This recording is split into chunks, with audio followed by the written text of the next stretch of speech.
We're at one of those decisive seams in history where the economy changes course, and we need to understand exactly what is likely to happen.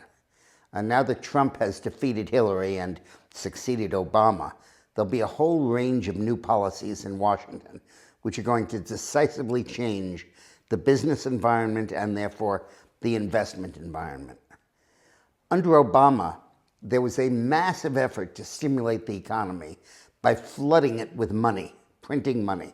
The money supply rose from 800 billion to over 4 trillion in 8 years. But nobody spent it. It's why it had no impact on the economy.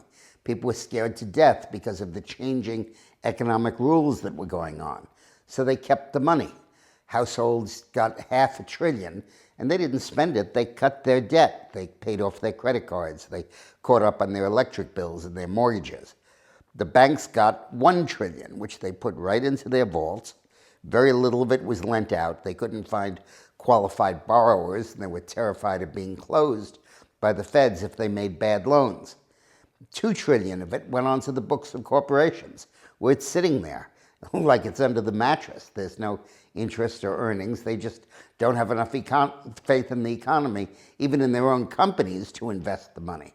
And then finally, $2 trillion of it is offshore. People wouldn't have so little confidence, they won't even bring it into the country. And of course, the tax penalties are severe. Now, when you put all this together, it's like Obama took a gas spigot, like at a gas station, filled every car up to full. Every gas tank now has full tank of gas. But nobody went driving because the weather was bad, so they all just went to the parking garage and left the car there for 8 years.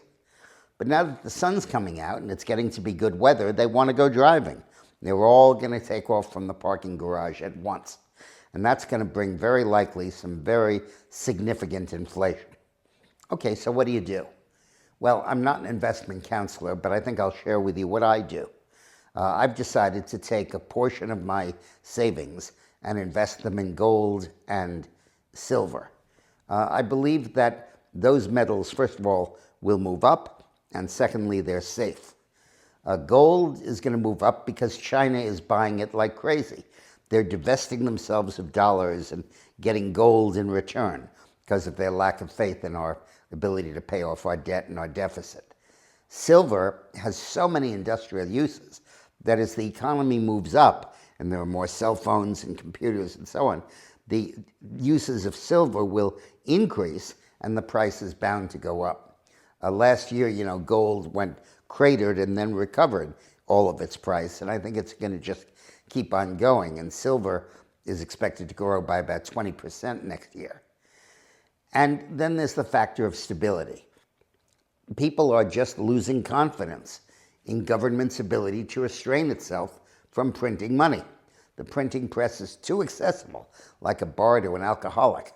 And the consequences of the government, not only the US, but every government, printing money like crazy to create the illusion of a boom where there really isn't one, really could have a devastating effect on currencies all over the world.